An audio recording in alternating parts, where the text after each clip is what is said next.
All right, hello everybody. Good to see you. My name is Luke. Greetings to all of our campuses, Edgewood and Aberdeen and Abingdon. Hello, Mountain Road, and everybody online.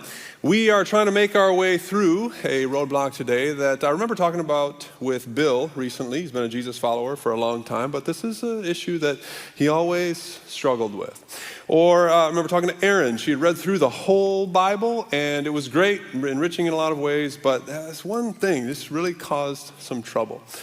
There's a friend of mine who is a used-to-be Christian, and there's a variety of reasons for that. But one of the things that he asked me about is something in the Bible that it was just too hard for him to stomach. It was a roadblock to faith.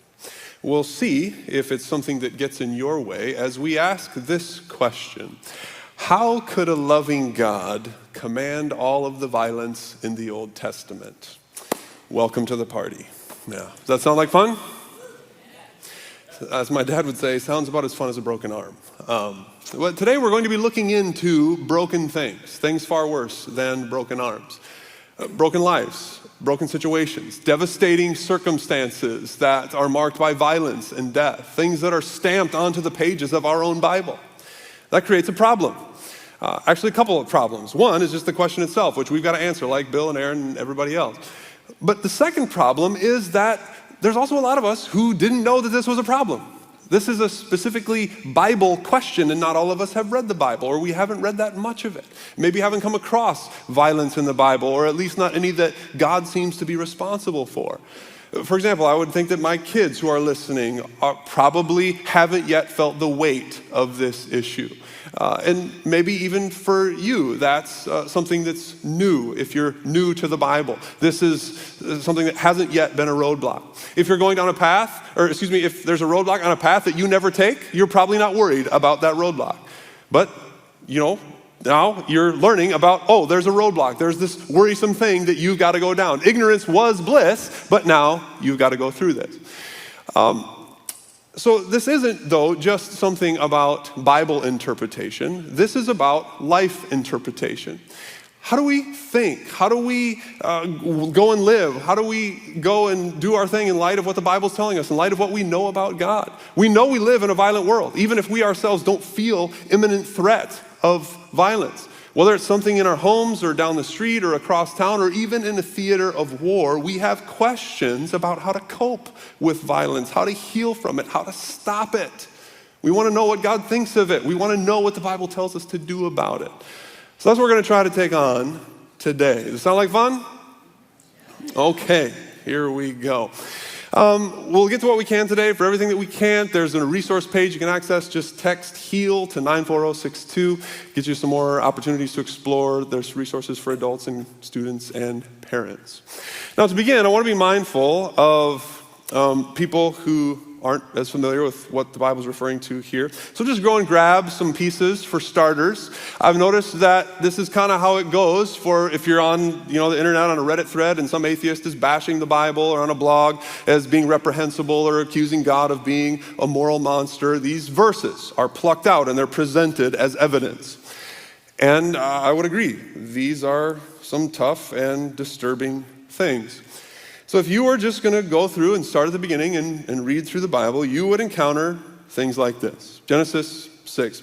So God said to Noah, I'm going to put an end to all people, for the earth is filled with violence because of them. I'm surely going to destroy both them and the earth. So this is worldwide destruction at God's initiative. Only Russell Crowe is going to be saved. Oh yeah, you're a little slow on that, but anyway, that's a movie about Noah. Exodus 12, at midnight, the Lord struck down the firstborn in Egypt, from the firstborn of Pharaoh who sat on the throne to the firstborn of prisoners who were in the dungeon. And there was loud wailing in Egypt, for there was not a house without someone dead. Skip forward, Numbers 31. The Lord said to Moses, take vengeance on the Midianites for the Israelites. He goes on to say, now kill all the boys and kill every woman who has slept with a man. Next book, Deuteronomy 7. When the Lord your God brings you into the land that you're entering to possess and drives out before you many nations, then you must destroy them totally, make no treaty with them, and show them no mercy. Next book, Joshua 6, it says, they went and devoted the city to the Lord and destroyed with the sword every living thing in it, men and women, young and old, cattle, sheep, and donkeys. 1 Samuel 15, now God is speaking, go and attack the Amalekites and totally destroy all that belongs to them. Do not spare them, put to death men and women and children, infants and cattle and sheep and camels and donkeys.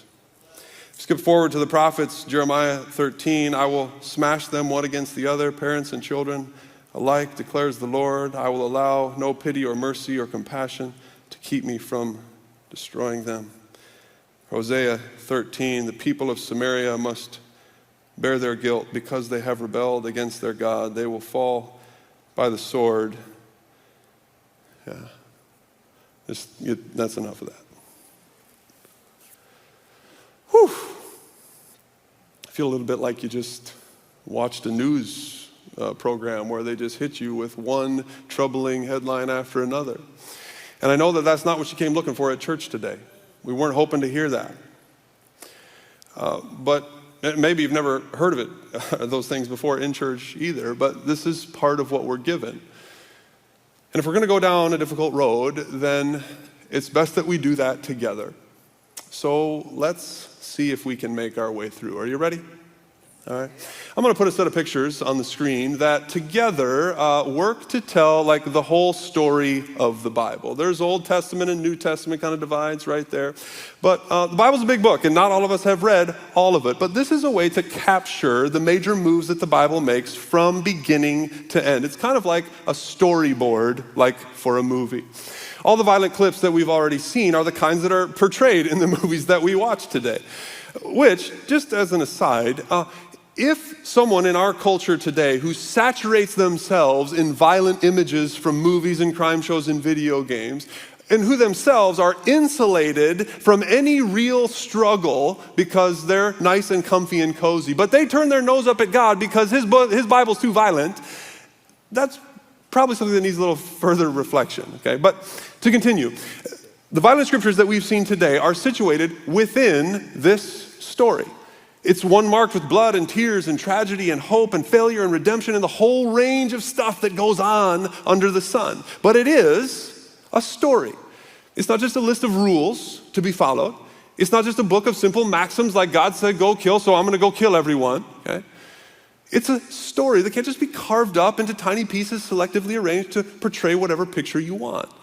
The violence in the Bible means what it means within the context of the story that it tells. Now, it's not to say it's going to be totally clear or simple or smooth or that you're going to leave today with all discomfort erased. But you do need to know the story. It begins, as Jared said last week, good. The God who's on trial today for violence created everything good. Now, other ancient nations told stories of their gods creating through violence. This bloody struggle ended with their God's victory over competing powers. Humans were created as peons to serve the gods. Well, except the kings and the rich who were ordained to dominate the rest of humanity. These creation stories defined the way things were for a whole lot of people. No wonder our world is so violent. This God, though, the God of our Bible, whose reputation has outlasted the rest of those so-called gods, this God created with a word. And it was so. He created humans, all of them, in his image, to govern and care for the earth. And God pronounces it was very good. Violence shows up here. It's an intruder. The original pair of humans, Adam and Eve, they were attracted to this idea of deciding for themselves what is good, apart from their creator. This desire conceived and it gave birth to something not good. They conceived and they gave birth to brothers, Cain and Abel. But Cain was inflamed with jealous desire and he murdered his brother. Listen, God says to Cain, your brother's blood cries out to me from the ground. God hears the cries of the victims. We're in Genesis 3 through 11 in this part of the Bible, and there's so much that we wanted to say about the beginnings of the world. Go ahead and put those pictures back up.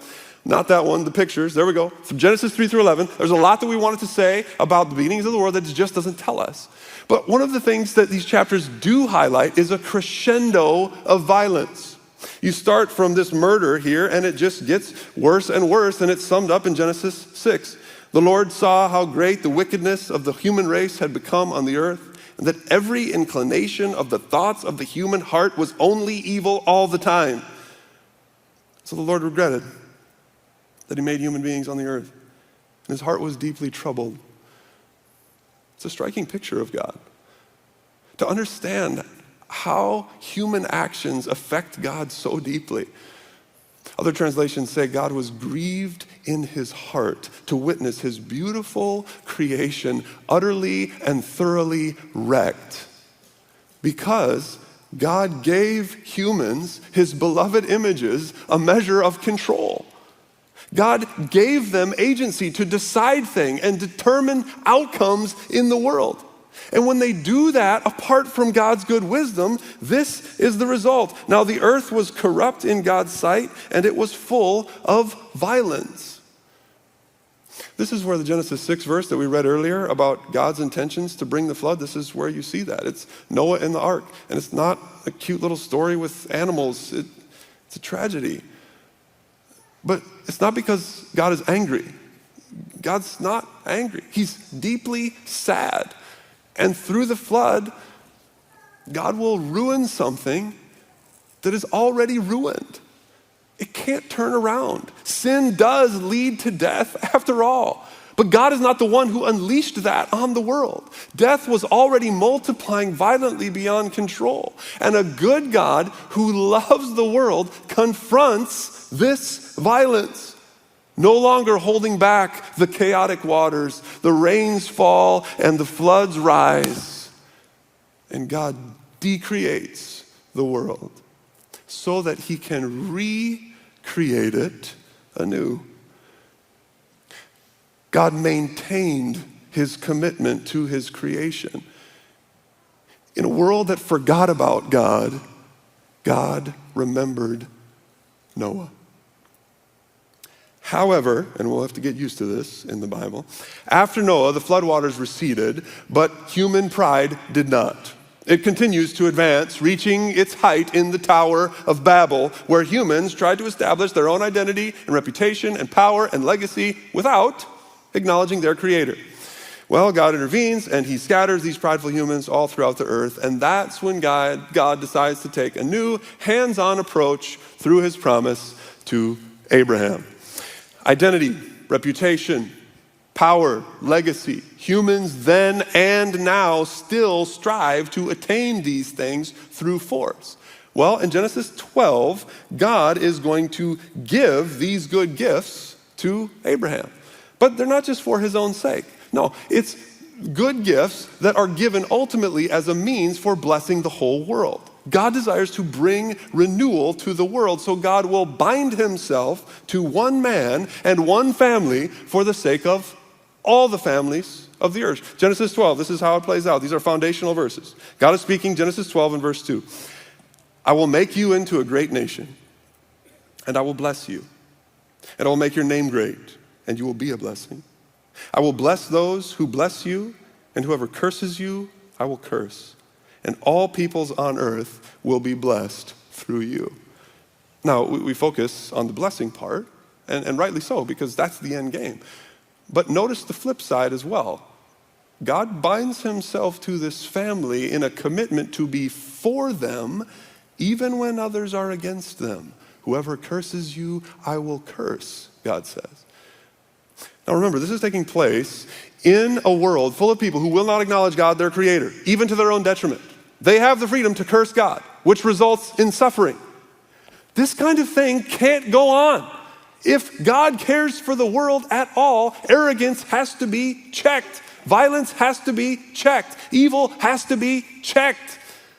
And so, because God loves the world and is committed to its good, God is going to call this one family who willingly signs up, one family, into a special relationship with him in order to multiply the right kinds of things on the earth. Life, goodness, blessing, which of course can be opposed. Nevertheless, Genesis 12, God makes his move. He will renew the whole world from the inside out through his pledge to this family. Their success means the world's success, you could say. Are you still with me? Because this is where it gets violent, okay? Here, the family that God chose, they're called Israel. They're far from perfect. And when they act fiendishly, as they often do, it reflects poorly on God because he's bound to them. It's like when I go out in public with my teenagers and they just embarrass me so much, you know? But God works with this family through dysfunctional systems and even governmental structures to overcome evil with good. That's how Genesis ends. However, God's people, this family, they're down in Egypt, multiplying and experiencing God's blessings. And then an Egyptian king rises to power who does not care about this God or his people. And you know what? Kings back then were powerful, and they didn't have to care. The king punishes this family, Abraham's descendants, enslaves them and kills their babies. God hears the cries of these victims as we have known him to do. And he sends Moses to the king to tell him, you need to care and release your grip on these people. And the king is like, says who? I don't know who the Lord is. Why should I free Israel? I don't know the Lord. I'm not going to let them go. So appreciate what's going on here. Moses is talking to the most powerful person in the world. I don't even know if we can imagine any parallels, okay? This guy can eliminate people with a word. He already has. Who's contesting him? I mean, look around. The gods are on his side. He is a god. He ultimately holds the power of the gods. He determines the outcomes in the world. This is not a power to the people kind of society. You can't write to your senator. You're going to worship the king or you die. Or you're enslaved and then you die. This is the arena in which the God of our Bible is working to try to reverse the curse of powerful people perpetuating violence. No, he's an unknown God. We don't know who he is. But here he is in the trenches with a helpless, kingless, landless people trying to save them in order to restore the whole world. Pharaoh scoffs, I don't know your God. And finally, Israel's God responds, you're about to. But you ain't gonna like it. And thus a showdown begins. This is the 10 plagues part of the Bible. Maybe you've heard of that before. God was very patient with this ruthless king who thought he was something, but he will be nothing. God confronts Egypt with all manner of things, water into blood, flies, gnats, frogs. The God of our Bible is the one who holds the power of creation. And here again, God will decreate what has become corrupt in order to recreate and redeem his enslaved people as part of his plan to renew the world. And yeah, the 10th plague, we read it already, and it is intense. God kills the firstborn sons of Egypt, just as Pharaoh had killed Israel's firstborn sons. And then God leads people out of Egypt, and Pharaoh and his army, who refuse every opportunity to say uncle, drowned in the sea. Is this angry vengeance from a mean God, or the justice that love requires? You know, it's not said to be anger that's driving God through this part of the Bible. In fact, you read the whole Old Testament. When God gets angry, it is most often at his own people. People who should know better. People who have pledged themselves to him. People who know God. God has revealed himself to them. Exodus 34, who is he? He's the Lord, the compassionate and gracious one, slow to anger and abounding in love and faithfulness, maintaining love to thousands and forgiving wickedness and rebellion and sin. Yet he doesn't leave the guilty unpunished. He punishes the children and their children for the sin of the parents to the third and fourth generation. This is the most quoted verse within the rest of the Bible. So many other parts of the Bible come back to refer to this verse to remind us who God is, to remind us of God's loyalty and love and God's justice, which all has to go together. Just like a child appeals to their parent when they feel like they've been treated unfairly, they're appealing to their parent for justice. They're doing that because they trust their parents' love for them. Notice, though, the imbalance in the verse, which is intentional. Punishment to the fourth generation. Love and forgiveness to thousands. This is who our God is. So, then, how could God command what we see next? I'm referring now to a part of the Bible, go forward here, right here, Numbers, Deuteronomy, Joshua, sometimes called the conquest. It's where God's people go from Egypt to a new land, the promised land. You may have heard that term before, which is a land occupied by other people.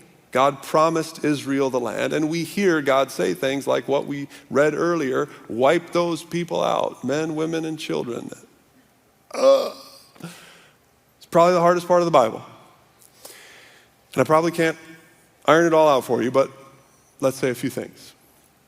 Number one, the Bible's already shown the spread of wickedness and violence among nations whose God is not God the Creator. Well, that's the reality of these nations, Deuteronomy 9. They have defiled this good land, Leviticus 18.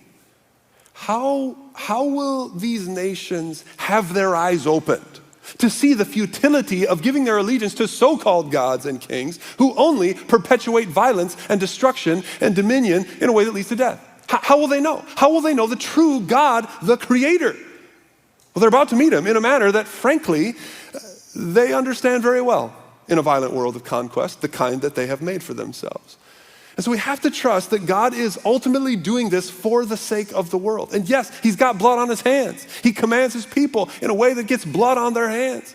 He's working in a thoroughly broken situation. He's entangled in these contests of power and the violent mechanisms of the day that were all standard. That may not be our situation, praise God, but it was theirs. And these things aren't supposed to be standard in God's good world, but here we are.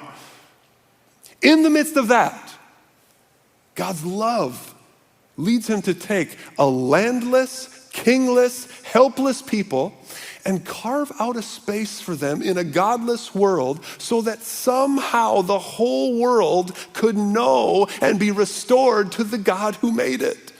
The rest of these nations have land and kings and power. And guess what? The world is suffering under the violence and injustice and depravity of the societies they create. That can't go unchecked. If we can trust God to fulfill his promise to Israel, then we can trust him with the full worldwide scope of that promise. 2, God's efforts are opposed, which you can do. Just like in Egypt, similar kinds of kings will take similar stands against God and his people. Now, one big difference now is that the Bible's clear, these other nations have heard about everything God did in Egypt. God's intention, it had the desired effect. Everyone knows. God's renown has spread to all the nations. Everyone knows about this amazing God who saved his people. Does anyone care? Only a few. In Numbers and Deuteronomy and Joshua, only a very small group of people who hear about this God actually align themselves with him. The rest of the kings and cities and nations double down on keeping their world organized the way that it is without the influence of the Creator God. And so, God, in the conquest, dismantles their world in a flood of violence. 3, what God commands throughout Joshua is total devotion. Total devotion. That, and that alone, is going to be the determining factor in the flourishing of the community and the blessing of the world and the curbing of the violence that wrecks the world. These other nations have given their devotion elsewhere. This is what drives the command to wipe out the other nations totally. You can't serve two masters. And God doesn't want his people ensnared and enticed by the same attractions that fooled Adam and Eve and led to this blood-stained, death-reigned world in the first place. Now, what's interesting, if you go into Joshua, you read it yourself, okay? Now, despite how the language in the first half of Joshua makes it sound like this complete extermination, the second half of Joshua clearly reveals that many people from those indigenous nations were still around. So did Israel destroy everything that breathes, men, women, and children? Or did they just use the common language of the day to say, God really whooped up on those guys? It's likely the latter, because that's how the story of conquering kings were told. And God is honoring as a conquering king in this kind of format, spreading his renown. He and he alone is the reason that Israel's in the land. Now, as you go forward in the story, make no mistake, the presence of these other nations in the land will be a threat to Israel's total devotion. There is great risk that God's chosen people will forsake their pledge to God and end up looking like every other nation. This would be a disaster for the whole world, because the world needs something different, which is what our loving God is trying to do. More on this in a minute. 4, you still with me? Okay, I'll take that as a yes. Israel's move into the promised land was a fundamental part of God's work at this particular situation in history. It is not a template meant to be followed by any person or any nation whenever they want to displace other people and take something they want. Sadly, that is exactly how this has been interpreted by many people down through the centuries, from the Crusades to colonialism and countless other examples. Violence in the name of God, perpetuated in this manner, needs to be repented of. 5, this is not ethnic cleansing in the ways that we have seen today. God's actions are ultimately for the sake of all nations. And God opens up ways for people of other nations to join God's chosen community, even in Joshua. That's the ultimate hope. But you don't have to dance with God if you don't want to. 6, this story told this way was a source of faith for God's people, not a roadblock. It was a contest of kings, tons of them, and our God won. It's a dominant story of victory meant to prove our God is the rightful king of the world. God's not angry. He's powerful. God's not capricious. He's patient, and he's purposeful. He intends to heal the world. If God's people didn't have this story, that would be a roadblock. There'd be nothing to believe in. There'd be nothing to hope for other than endless suffering under unchecked, arrogant kings who lead the world into ruin. And thus, the Bible doesn't come back in the New Testament and apologize for these overly brutal portrayals. The Bible is not uncomfortable with these things in itself. Faith in God, in God's salvation, faith in God's promises, it's dependent upon what happens right here. And finally, even if we're embarrassed or uncomfortable with parts of the story, we're part of the story. The story doesn't stop here. It progresses through time. Now, back here, we see God has power to defeat kings with a kingless people. But would you believe it? When God's people get in the land that God gave them, you know what they ask for? A king. And you know why they asked for it? So we can be like all the other nations.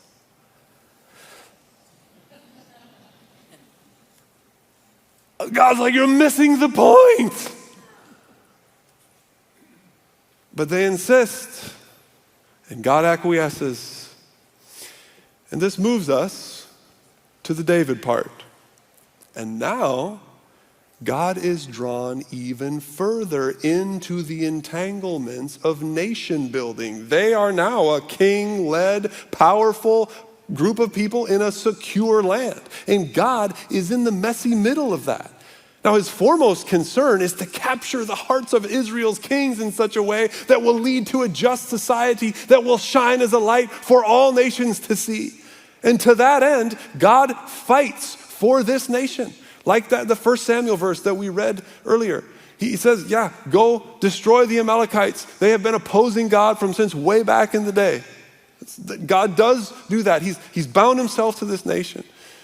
And this approach builds and expands for a little while. Under David, and then Solomon. But, read it all. The king experiment, it ends up going the way of all the other kings that God had previously defeated on Israel's behalf. Because Israel, God's people, forsake God, and they choose to build the kingdom their own way. For centuries, God is patient.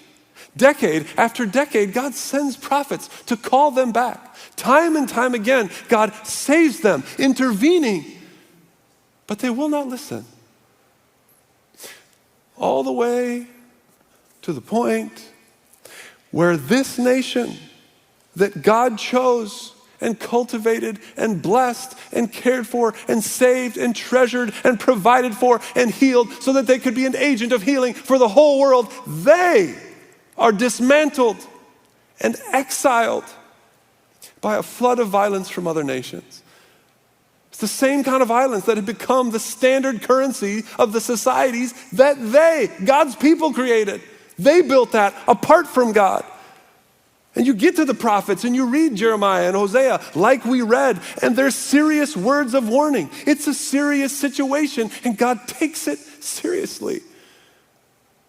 And sadly, after centuries, there is no other way to turn it around, and God allows conquering kings to do to his own people what conquering kings do. Their cities are destroyed, and so many people die, and those who survive are exiled from the land. And so they again become a landless, kingless, helpless people. Are you ready for Jesus? I'm sorry it took so long, okay? Oh, there's probably 100 questions you still have.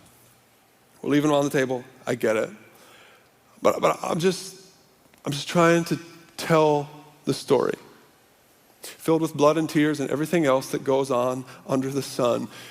A story that somehow, by God's amazing grace and God's faithful presence through the rise and fall of nations, including his own people, it is a story that leads ultimately to Jesus, just as God had promised. You feel it. You long for it.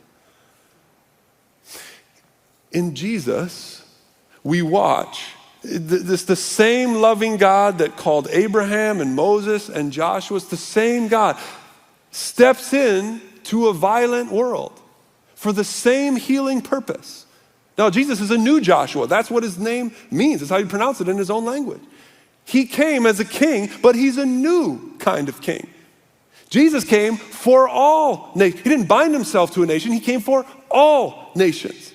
He didn't sit in seats of power, but he showed up on the margins, among the destitute and the marginalized and the oppressed and the poor. He possessed all authority, but he served as if he had none. He placed himself at the mercy of violent nations, pouring out his life unto death, bearing the sin of the world. He's the God with blood on his hands, but now it's his own blood. While we were still powerless, faithless, helpless, Christ died for us so that we could be forgiven. So that cycles of violence could be broken. So that enemies could become family. So that divisions could be healed. So that people from all the nations of the world could be renewed through a dependence on and allegiance to Jesus, the not dead, not defeated, but resurrected King of the world. God stepped into the flood of violence himself to win the ultimate contest of kings. What God promised through Abraham, he fulfilled in Jesus. It's the same God, slow to anger and abounding in love. It's the same God who's been at work through it all. And he invites all of us to be a part of the story, to bind ourselves to him, align ourselves with him in his world-blessing mission. It's a mission that advances through sacrificial love, not conquering armies, not nationalistic dreams. This is a purpose carried out, carried forward without guaranteed positions of power, but whose power, the power of people that are carrying forward this mission is made perfect in weakness. It's a community of faithful people of all nations called the church, who at different times and in different places, they'll fall in and out of favor with government powers and authorities in different cultures and different eras, but their mission will still advance regardless because of the renewing power of Jesus. Our allegiance to Jesus alone will be the determining factor in the flourishing of the church and the blessing of the world and the curbing of the violence that wrecks the world. The Bible invites us to trust the God of Abraham and Joshua and Jesus. For it is in this God that we have hope. That one day, all nations will beat their swords into instruments for farming. That we will plant gardens and enjoy their fruit without fear of the threat of violence. We have hope in a new heavens and a new earth where babies don't die and old men and women jump with the vigor of youth. Where the nations are healed and peace endures and every tear is wiped away because God dwells among his people, and there will be no more pain, no more mourning, no more crying, no more death, for the old order of things has passed away. We all long for that world. And whether you care about the question that we started with today, whether you've ever asked it before, or whether this is all new to you, you have those longings. And I hope that those longings will lead you exactly where the Old Testament and the rest of the Bible leads you. I hope it will lead you to Jesus. For Jesus is the truest representation of the only God who is loving enough and powerful enough to fulfill our hopes. He is the same yesterday, today, and forever. He can heal what we have done or what's been done to us. He can overcome evil with good, just as he has been doing since the beginning. And so with the Psalms, we can say, give thanks to the Lord, for he is good. His love endures forever. Amen.